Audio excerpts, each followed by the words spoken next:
Assalamualaikum warahmatullahi wabarakatuh. Bersama saya Syabana Hassan dalam Tijarah. Kerugian demi kerugian yang dilaporkan oleh berita tempatan membuatkan masyarakat kita ni seolah-olah sudah lali dengan topik sindiket penipuan. Minggu lepas kita telah menyentuh isu penipuan dalam MLM dan kali ini kita akan merungkai dengan lebih mendalam mengenai pelaburan emas. Bila kita bercakap mengenai pelaburan emas ni, saya nak bertanya kepada penonton masih ingat tak dengan nama Geneva Gold? Salah satu skandal emas terbesar di negara ini. Baru-baru ini syarikat Geneva Gold telah didapati bersalah dan didenda 450 juta ringgit akibat aktiviti money laundering. Selain dari itu, sekitar 5 tahun lepas kita digegarkan pula dengan penipuan pelaburan emas yang dinamakan Tok Belagak. Nama Tok Belagak ni memang tidak asing lagi bagi orang Melayu suatu ketika dahulu kerana ia pernah menggemparkan dunia pelaburan emas dengan penipuan dan juga manipulasi di kalangan orang Melayu kita. Tahun lepas pula, PDRM melaporkan terdapat kes penipuan pelaburan emas yang membabitkan kerugian bernilai hampir setengah juta ringgit. Jadi ini membuatkan kita tertanya-tanya, mengapa masyarakat kita ni mudah sangat terpengaruh dengan skim seperti ini? Ditambah pula dengan situasi ekonomi sekarang yang agak mencabar. Masyarakat digalakkan untuk melabur dan menabung untuk pelindungan kecemasan di masa hadapan. Jadi pelaburan emas ni dilihat sebagai satu pilihan kerana ia mempunyai kestabilan yang tinggi, risiko yang rendah, antara aset yang paling mudah dicairkan. Namun, apakah wujud skim pelaburan emas yang benar-benar patuh syariah dan undang-undang serta selamat untuk orang ramai di luar sana? Untuk mendapatkan semua jawapan, kami jemput di Tijarah hari ini Dr. Tuan Badrul Hisham Tuan So selaku Penasihat Syariah Isra Consulting. Assalamualaikum, Doktor. Assalamualaikum warahmatullahi wabarakatuh. Terima kasih, Doktor, kerana sudi bersama kami hari ini di Tijarah. Terima kasih kerana menjemput saya. Baik, Doktor, bila kita nak bercakap mengenai pelaburan emas, Doktor, banyak sangat penipuan yang berlaku dengan pelaburan emas. Contoh seperti Geneva Gold. Lepas tu kita ada Tok Belagak. Dan tahun lepas pula pelaburan Gold Trading Investment juga disahkan sebagai satu penipuan. Jadi persoalan saya di sini Doktor, apa yang menyebabkan penipuan sebegini berlaku dengan emas? Adakah ia disebabkan nilai emas itu sendiri ataupun mungkin strategi yang digunakan oleh skim penipuan yang amat berkesan? Bagaimana? Bismillahirrahmanirrahim. Assalamualaikum warahmatullahi wabarakatuh. Alhamdulillahirabbil alamin wa bihi nasta'in. Sallallahu ala Muhammadin wa ala alihi wa ashabihi ajma'in. Terima kasih Puan Syabana dan tim Sama-sama. Tijarah kerana menjemput saya untuk kali ini. Baik, untuk menjawab persoalan tadi, kenapa berlakunya penipuan pelaburan emas, kenapa boleh orang tertipu dan sebagainya. Saya untuk menjawab soalan itu secara objektif, saya katakan benda itu boleh disimpulkan dengan dua sebab. Pertama sekali kerana kezaliman ataupun orang panggil transgression dalam bahasa Inggeris kita lah kita kata, dan satu lagi adalah tentang kejahilan, ignorance. Kerana ini merupakan sifat yang semula jadi yang Allah Subhanahu Wa Taala cipta dalam diri manusia. Kalau kita tengok dalam Quran pun Allah dalam Quran bila mana Allah nak ciptakan manusia, Allah kata inna aradnal amanata 'alas samawati wal ardi wal jibal fa abaina an yahmilnaha wa ashfaqna minha wa hamalaha al insan innahu kana zaluman jahula. Manusia ini secara fitrahnya, secara semula jadinya dia ada dua kecenderungan ni. Dia prone untuk melakukan kezaliman dan dia juga prone untuk orang panggil bersikap dengan sikap jahil. So kita katakan bila mana adanya sifat benda ni, bila mana dia tidak dikawal dengan kawalan yang sempurna, sama ada dari sudut takwa ataupun iman, dan kemudian dari sudut pengetahuan dan maklumat yang mencukupi, manusia akan sangat-sangat mudah untuk terjerumus, sangat-sangat mudah untuk orang panggil dimanipulasikan perasaan ataupun keinginan-keinginan untuk mendapatkan sesuatu yang lebih daripada apa yang sepatutnya, dan mudah untuk terperdaya dengan janji-janji manis. Dan kalau kita tengok pun teori ini juga disebut oleh orang panggil ahli ekonomi barat, contohnya macam Adam Smith kan, bila mana dia bercakap tentang the wealth of nation dalam tulisan dia, ataupun banyak tulisan-tulisan yang lain yang dikatakan manusia ini dia ada sifat selfishness yang memang asal-asalnya memang dah ada dah, cumanya perlu dikawal, dan benda itulah yang akan memacu ekonomi ke hadapan. Apabila berlakunya orang panggil ke mana-mana hiccup dalam isu mengawal, sama ada orang panggil greed ataupun keinginan untuk mendapatkan benda yang lebih daripada apa yang dia mahu, ataupun dia orang panggil apa jahil dengan apa maklumat yang sepatutnya dia dapat, maka dia akan mudah untuk tertipu. So kalau kita tengok cerita scam ni ataupun cerita penipuan pelaburan, dia tidak eksklusif dalam isu gold semata-mata, bahkan dia ialah cerita yang malar segar daripada zaman dulu, dan dalam banyak-banyak bentuk. Dulu kalau kita ingat tahun 90-an kita ada cerita Pak Mantelo, walaupun dia tak melibatkan emas secara langsung, dia melibatkan scam penipuan pelaburan, Ponzi scheme dan sebagainya. Bahkan lepas tu kita ada Tuhan Harun dan sebagainya. Maka semua ini menunjukkan bahawasanya cerita ini akan sentiasa berulang kerana aktor ataupun orang yang terlibat ialah orang yang sama, iaitu manusia, yang mana dia ada dua sifat ni, zalim dan jahul. Satu yang transgression dan satu lagi ialah kejahilan. Betul Dr. Bat, saya setuju ya. Pada masa yang sama ya Dr. Bat, kurang memahami aspek pelaburan oleh masyarakat kita ni ya, tetapi mereka tetap mahukan keuntungan. Dan juga pulangan yang segera dan banyak ni membuatkan masyarakat kita ni banyak terjebak dengan scam-scam seperti ini ya. Jadi saya rasa satu solusi yang boleh dilihat di sini adalah constant education ya, pendidikan dan juga awareness bagi untuk menekankan bagaimana supaya masalah ni boleh diselesaikan. Baik Dr. Bat, kalau kita nak lihat dari sudut pandangan Islam pula ya, bagaimana Islam boleh membantu ya seseorang untuk mengelakkan diri dari terjerumus dengan skim penipuan seperti ini? Baik, kalau kita relate dengan jawapan saya yang pertama. Kita kata masalah berpunca daripada sifat manusia itu ataupun penyakit itu ada dalam diri manusia, iaitu manusia ada kecenderungan untuk melakukan kezaliman, untuk bersifat tamak dan sebagainya, dan manusia ada kecenderungan untuk berlaku dan bersifat dengan sifat jahil ataupun ignorance.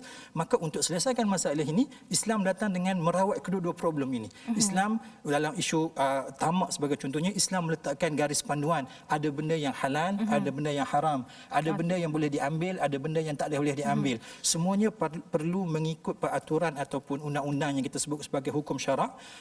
Tidak boleh dilepaskan ataupun dipulangkan semata-mata dengan keinginan ataupun nafsu manusia untuk mengumpulkan sebanyak mungkin keuntungan ataupun harta. Maka dari satu sudut Islam meletakkan orang panggil apa, undang-undang ataupun jalan macam mana satu benda tu boleh diambil secara sah di sisi agama. Itu yang pertama. Yang kedua, Islam juga menggalakkan supaya orang sentiasa mencari maklumat, sentiasa mencari orang panggil information yang benar. Bahkan Nabi SAW dalam satu ketika bila mana ada berlaku kesilapan di kalangan para sahabat dalam membuat keputusan sehingga mengorbankan nyawa salah seorang daripada sahabat, Nabi kata syifa'ul ayyi as-su'al, ubat kepada kejahilan adalah bertanya.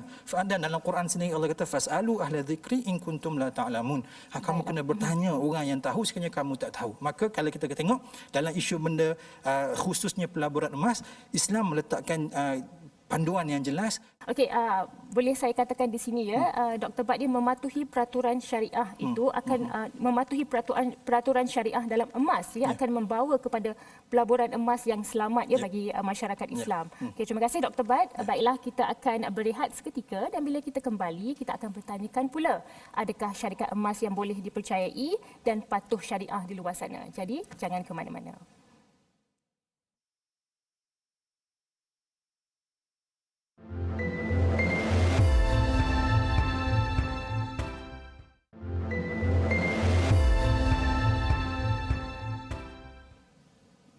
Masih lagi bersama saya, Syabana Hassan dalam Tijarah dengan topik perbincangan kita hari ini, pelaburan emas, scam ataupun reality. Baik, Dr. Bat, saya nak bertanyakan ya, dengan situasi ekonomi negara sekarang yang tidak menentu ya, dengan pandemik COVID-19, emas ni dilihat sebagai satu tempat selamat bagi mereka yang mencari perlindungan daripada pelaburan-pelaburan yang mempunyai risiko tinggi seperti shares. Okay? Contoh. Tetapi dengan begitu banyak sangat penipuan dalam pelaburan emas, ini membuatkan masyarakat kita macam agak skeptikal nak membuat pelaburan dalam pelaburan emas yang patuh syariah. Jadi sebagai seorang konsultan di sebuah organisasi yang banyak memberikan nasihat terhadap pelaburan patuh syariah iaitu Isra Consulting, saya nak bertanyalah, wujud ke syarikat pelaburan emas yang betul-betul patuh syariah di luar sana? Baik. Jawapan dia, ya, memang ada syarikat-syarikat, bahkan bank-bank yang reputable banks yang menawarkan produk-produk pelaburan emas. Dan kalau kita tengok satu-satu produk pelaburan yang melibatkan emas akan diiktiraf sebagai patuh syariah ataupun syariah compliant investment bila mana dia memenuhi beberapa ciri-ciri wajib.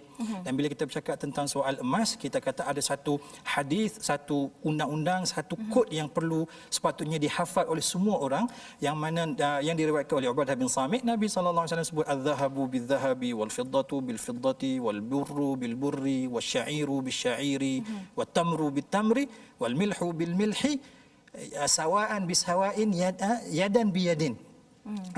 Dan Nabi kata fa in ikhtalafat hadhihi al-asnaf fabi'u kaifa syi'tum idza kana yadan biyadin. So kita kata dalam isu benda yang melibatkan emas, benda yang paling utama kita kena pastikan emas tu ada. Dan ini merupakan salah satu orang panggil ciri yang paling utama sekali untuk setiap orang yang berminat ataupun berniat untuk menyertai pelaburan emas. Dia kena pastikan pelaburan emas ini akan menyebabkan dia memiliki emas yang sebenar. Bukan semata-mata benda yang tertulis atas kertas, tapi bila mana dia minta emas dia nanti satu hari nanti dia kata, oh kami tak boleh bagi emas yang sebenar. Itu salah satu petanda yang cukup jelas bahawasanya pelaburan ini kemungkinan scam. Sebab kita kata kalau dalam syariat mesti kena ada emas. Dan bila mana satu pelaburan tu dikatakan sebagai pelaburan patuh syariah, dia mestilah memenuhi syarat utama transaksi penjualan emas, iaitu dia mesti dilakukan secara spot ataupun orang panggil secara tunai, yang mana pembayaran perlulah terus disusuli dengan pemindahan hak milik emas tu daripada penjual kepada si pembeli ataupun si pelabur tu. Jadi di sini Dr. Bat, boleh saya katakan ya, pelaburan emas patuh syariah, syarikat pelaburan emas patuh syariah memang ada di luar sana yang boleh kita percayai lah ya. Boleh. Ya. So kita kata memang pun kami di peringkat Isra Consulting pun kita ada banyak menasihati banyak syarikat, antara syarikat yang kita telah certify ataupun kita telah endorse sebagai menjalankan ataupun menawarkan produk-produk pelaburan patuh syariah ialah seperti Quantum Matter yang kita sebut QM. Setakat ini kita kata dekat Isra Consulting kita telah endorse 3 produk pelaburan emas yang ditawarkan oleh syarikat Quantum Matter Sedia Berhad ataupun QM ini, iaitu Gold Storage Account, Gold Leverage Account dengan Gold Advance Account. So ketiga-tiga ini setelah kita telah berpuas hati dari sudut strukturnya dan dari sudut orang panggil documentation yang terlibat, maka Isra Consulting telah mengesahkan bahawasanya ketiga-tiga produk ini adalah produk pelaburan emas yang memenuhi kehendak syariah, maka dia jadi syariah kompas. Bila kita bercakap mengenai Gold Storage Account, GLA dan juga GAA tadi ya, Dr. Bat ya, apakah pelaburan emas ini bagi semua lapisan masyarakat ataupun khas untuk bisnes sahaja, bagaimana? Dia untuk semua. Kalau kita tengok dari sudut strukturnya, produk-produk ini boleh diakses ataupun boleh disertai oleh semua lapisan masyarakat bermula dengan modal sekecil RM10. Maksudnya kalau kita ada RM10, kita dah start boleh join satu produk yang pertama, GSA, Gold Storage Account. Dan untuk kita participate dalam GLA dan GAA, dia punya prerequisite requirement dia adalah kita kena ada GSA dulu.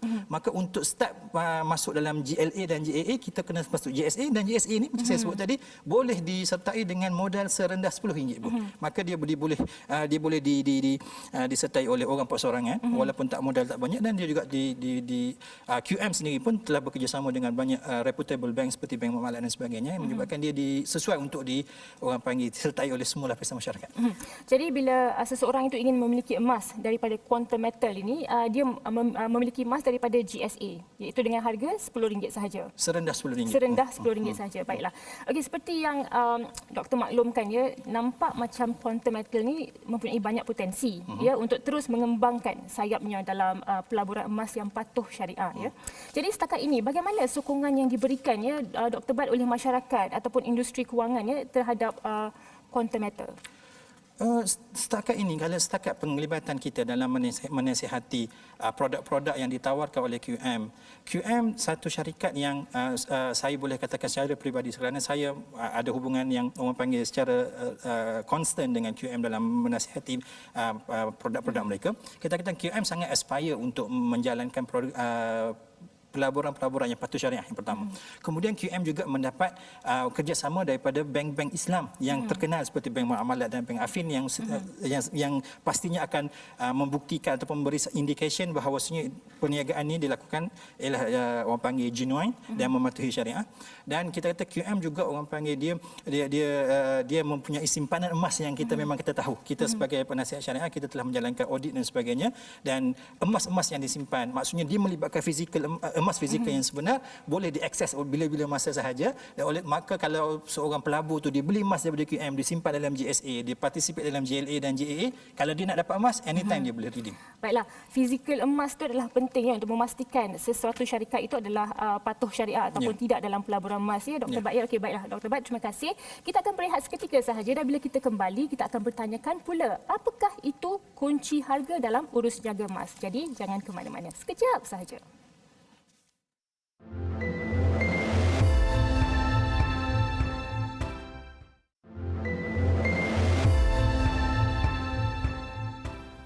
Terima kasih kerana masih lagi bersama kami dalam Tijara.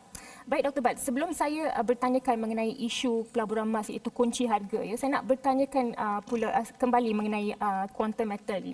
Mungkin Dr. Bat boleh secara ringkas ya memberitahu apakah ciri-ciri khas yang ada dalam pelaburan emas patuh syariah oleh quantum metal ini? Dalam quantum metal, antara ciri utama yang dimiliki oleh produk-produk yang ditawarkan oleh quantum metal, dia melibatkan emas fizikal yang sebenar. Maksudnya bila mana seorang peserta ataupun pelabur melabur dalam produk-produk QM, dia sebenarnya memiliki certain amount of gold. Dia ada memiliki gold yang sebenar yang boleh diambil bila-bila masa sahaja yang dia mahu, dan emas-emas ini disimpan di dalam tempat-tempat simpanan vault yang certified, yang diakui, dan dia pula di cover ataupun dilindungi oleh insurans dan takaful dan sebagainya, menyebabkan dari sudut keselamatan emasnya sangat-sangat terjamin insya-Allah. Dan yang kedua kita tengok QM sebagai orang panggil operator kepada pelaburan ini, dia bukan setakat mengajak orang supaya memiliki emas melalui GSA tadi, Gold Storage Account, dia juga menyediakan ekosistem. Dia ada GSA untuk memiliki emas, dia ada GLA, Gold Leverage Account, untuk memberi pembiayaan orang supaya boleh beli emas. Dan dia juga ada GAA, Gold Advance Account, yang mana bila orang tu ada emas, dia boleh mendapatkan pembiayaan yang mana pembiayaan ini di-back ataupun di-cover oleh emas yang dimiliki tadi. Maka emas tadi memberikan kepada dia kuasa beli untuk berbelanja dan sebagainya. Maka kita kata QM sebagai pelabur ataupun sebagai operator pelaburan ni, yang paling utama dia melibatkan fizikal emas yang sebenar, dan dia juga menyediakan ekosistem untuk orang sama ada masuk untuk membeli emas ataupun memberi pembiayaan untuk orang memiliki emas. Ada orang yang memberitahu kepada saya Dr. Bat ya, di quantum metal ni satu lagi ciri yang khas ni adalah pelanggan boleh buat pengeluaran emas secara fizikal ataupun ke dalam akaun pada bila-bila masa saja 24/7. Betul ke? Betul. Dia memang kita sebab QM satu, dia bekerjasama dengan bank-bank.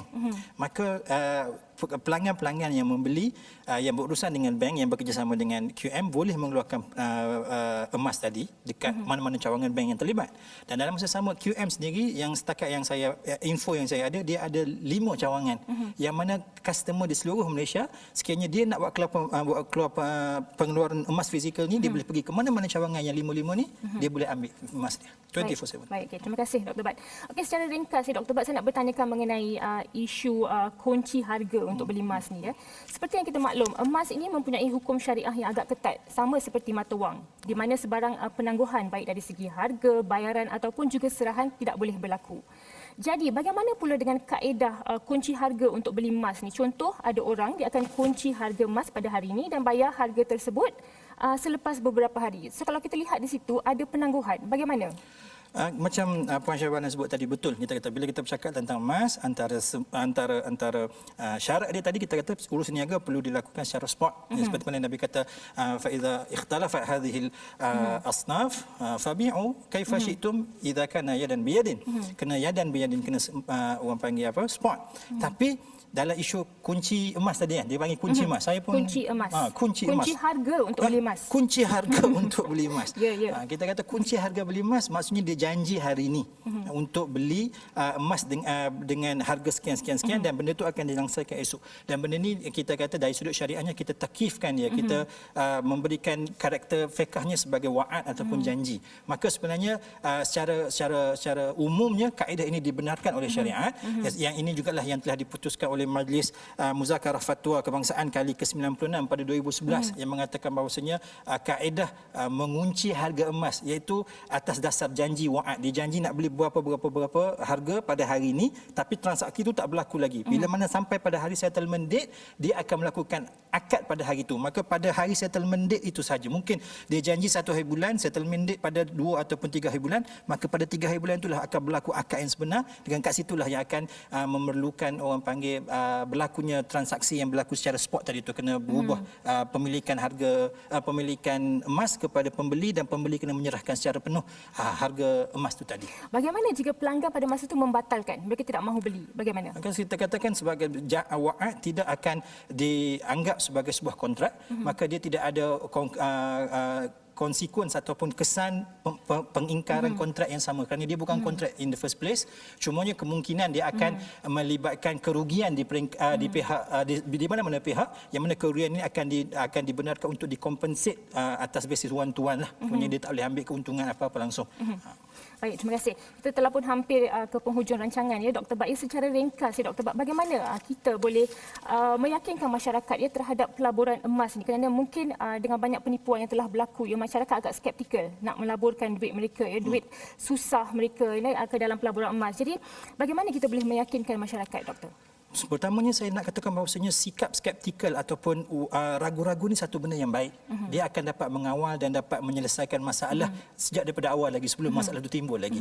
Maka sikap skeptikal atau ragu-ragu itu bagus, tapi dia mestilah dipandukan dengan panduan yang benar. Maka kalau kita kata, kalau kita ada keraguan, kalau kita ada ragu-ragu dalam isu sama ada benda ni scam ataupun tidak, tak ada jalan yang lain melainkan kita kena pergi kepada pihak yang kita yakini akan keilmuan atau akan genuinity dia punya orang panggil nasihat dia itulah. So kita kata pergi masyarakat perlu sentiasa orang panggil celik, perlu sentiasa upgradekan maklumat yang dia ada, bertanya kepada golongan yang sepatutnya dia orang tanya, dan dengan cara ini dia orang akan sentiasa tindakannya akan terpandu dengan maklumat yang benar. Terima kasih Dr. Bat. Dan satu lagi saya pun nak tekankan di sini ya, kalau kita nak tahu sama ada pelaburan emas itu adalah scam ataupun tidak, selalunya yang scam ini Dr. Bat, dia tidak berdaftar sebagai reporting agency kepada bank negara. Ya, dan di mana QM ataupun Quantum Metal mereka berdaftar. Yang reported.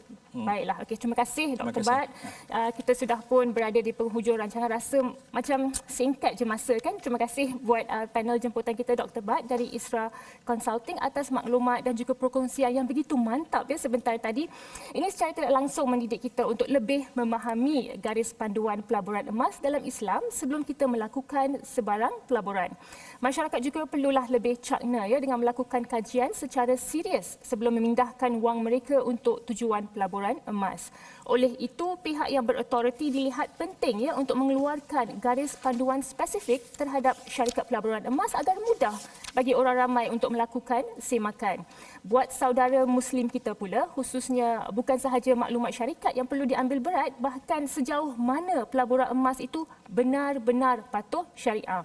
Namun, jangan pula kita anggap semua syarikat yang menawarkan pelaburan emas itu sebagai sindiket penipuan, kerana masih juga terdapat syarikat pelaburan emas yang menawarkan pelaburan yang selamat dan mengikut akta undang-undang. Contoh, Quantum Metal merupakan antara syarikat pelaburan emas yang mendapat pengiktirafan World Gold Council dan mempunyai produk-produk yang patuh syariah. Produk seperti Gold Storage Account, GSA, Gold Leverage Asset, GLA dan Gold Advance Account, GAA yang disebut oleh Dr. Bat tadi telah mendapat pengesahan dari Isra Consulting sebagai patuh syariah terhadap polisi syariah Bank Negara Malaysia dan juga syariah standard IOF yang terletak di Bahrain. Untuk makluman lanjut mengenai pelaburan yang ditawarkan, anda bolehlah melayari laman web syarikat ini di hyperlink http www.quantummetal.com. Ingat, pastikan semak terlebih dahulu sebelum melakukan sebarang transaksi kewangan.